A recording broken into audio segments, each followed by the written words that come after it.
What is cloud computing? Cloud refers to the internet. Cloud computing usually means services that are provided over the internet. For example, Dropbox is a cloud company.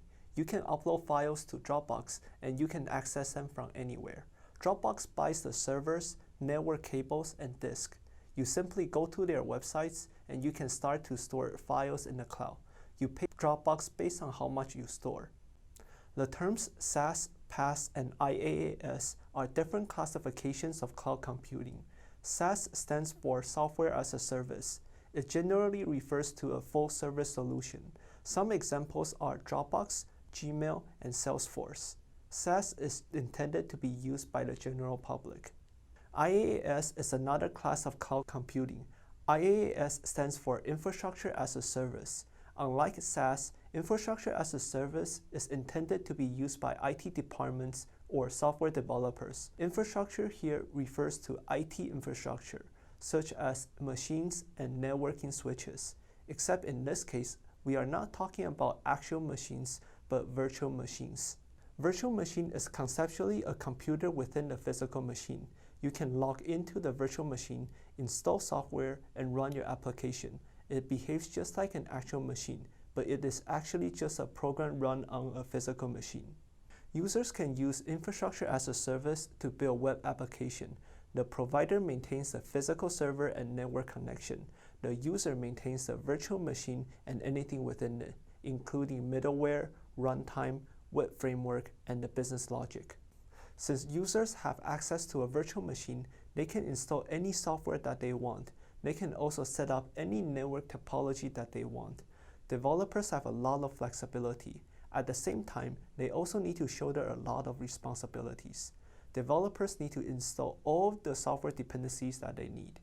For example, they may need to install Python, Java, any web framework and databases. In addition, developers need to set up monitoring to check the application they are running is working correctly. Further, they need to set up alerting service to notify themselves if anything goes wrong. They also need to set up release process to roll out new versions of their application. They are also responsible for any misconfigurations. Some of the examples of IaaS providers are Amazon EC2, Google Compute Engine, and DigitalOcean. To lighten the load on developers, people invented a third category of cloud computing, PaaS. Platform as a Service is also intended for software developers. In PaaS, the provider maintains not only the physical infrastructure, but a large portion of the virtual infrastructure as well. For example, PaaS providers would have installed all the necessary middleware and runtime. They also have automated process for release, rollout, and some basic monitoring. The developers just need to build their web application and upload it to PaaS provider. The developers can focus more of their time on building their application rather than spend time on maintenance. It is arguably faster to productionize an application because most of the tools are already built. The downside is that developers do not have much flexibility on the software stack.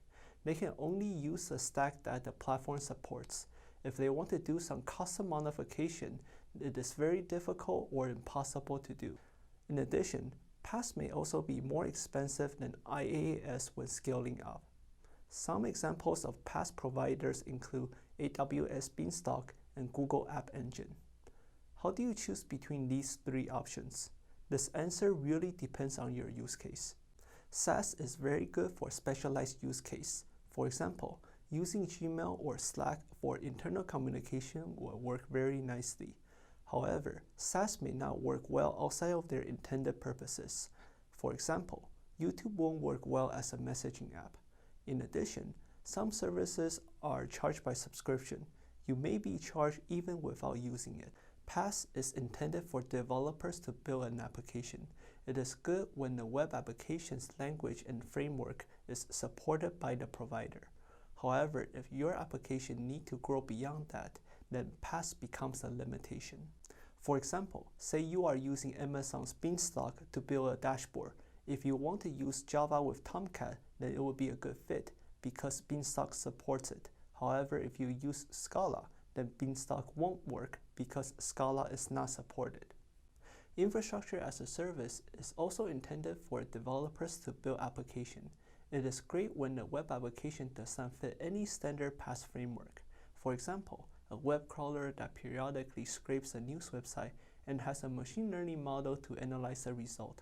However, if your application is sufficiently simple, IaaS may bring unnecessary configuration headache that you need. Lastly, sometimes you may hear the term on-prem. This stands for on-premise. This means the hardware are physically owned and operated by the company. It is the opposite of cloud computing. Before cloud became ubiquitous, on-prem was the standard for many companies. Today, there are still many companies using on-prem due to legacy reasons or security reasons. For example, some financial institutions are required to keep customers' data on-prem to keep customers' data safe. Thanks for watching. Remember, don't play with fire.